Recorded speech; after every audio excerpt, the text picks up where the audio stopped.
선생님을 폭행하는 학생, 학교를 장악한 일진, 아무것도 하지 못하는 교사. 만약 이런 학교가 실제로 존재한다면 어떻게 해야 할까? 아무도 아무것도 못하는 상황, 그 누구도 막을 수 없다면 말이다. 그런데 여기 문제를 일으킨 학생을 직접 찾아가 참교육시키는 조직이 등장하는데 바로 교권보호국이다. 놀랍게도 이 가상의 조직이 최근 현실에서도 필요하다는 주장까지 나오기 시작했다. 넷플릭스 공개와 동시에 전 세계적인 화제를 모은 작품. 하지만 공개 전부터 인종차별, 성차별, 폭력 미화 논란까지 휩싸였다고 하는데 참교육은 원래 네이버 웹툰으로 시작됐다. 학교폭력, 교권 침해, 학부모 갑질, 소년 범죄 등 실제 사회 문제를 강하게 다루며 큰 인기를 얻었다. 특히 기존 학원물과 달리 가해자가 시원하게 응징당하는 전개가 특징이었다. 참교육 세계관의 핵심은 바로 교권보호국이다. 작품 속 대한민국 정부는 무너진 교육 현장을 바로잡기 위해 특별 조직을 만든다. 그 조직이 바로 교권보호국. 이들은 일반 교사가 해결하지 못하는 문제를 직접 해결하러 나선다. 그리고 이 작품의 주인공 나와집니다. 교권보호국 감독관인 그는 학교폭력 가해자, 비행 청소년, 교권 침해 학생들에게 강경한 방식으로 대응한다. 원작 팬들이 가장 좋아하는 캐릭터이기도 하다. 참교육이 인기를 얻은 이유는 단순했다.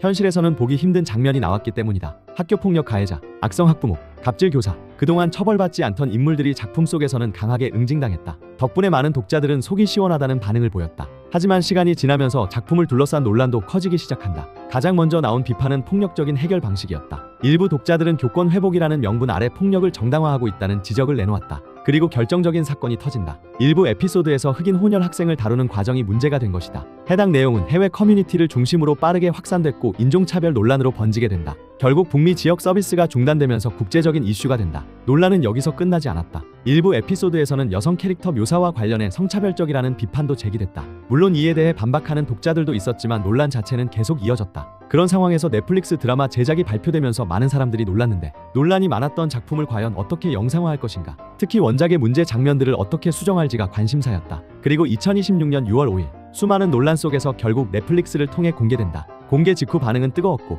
특히 김무열이 연기한 나와지는 인생 캐릭터를 만났다 라는 평가가 나올 정도로 큰 호평을 받았다. 또한 원작의 문제로 지적됐던 인종차별, 성차별 논란 요소들을 상당 부분 걷어내고 교권 문제와 학교 현실에 집중했다는 평가도 이어졌다. 실제로 많은 시청자들은 속이 시원하다, 현실에서는 불가능하니까 더 통쾌하다 라는 반응을 보였다. 그런데 더욱 놀라운 점은 이 반응이 단순히 드라마에 그치지 않았다는 것이다. 교권보호국은 웹툰과 드라마 속에만 존재하는 가상 조직이었다. 하지만 드라마가 공개된 이후 실제로 비슷한 조직을 만들어야 하는 것 아니냐는 주장까지 나오기 시작한 것이다. 실제로 최근 안민석 경기도 교육감 당선자는 참교육을 끝까지 시청한 뒤 경기도교육청에 교권보호국과 비슷한 조직을 만들 수 있는지 공개 토론을 제안했다. 그는 많은 교사와 학부모가 참교육을 보는 이유가 분명 있을 것이라며 학교 공동체 회복을 위해 논의가 필요하다고 밝혔다. 물론 현실에서 드라마 속 교권보호국이 그대로 만들어질 가능성은 높지 않다. 하지만 더 중요한 건 가상의 드라마 속 조직이 실제 교육 정책 논의의 소재가 됐다는 사실이다. 어쩌면 참교육이 큰 화제를 모은 이유도 사람들이 그만큼 현재 교육 현장의 문제를 심각하게 느끼고 있기 때문인지도 모른다.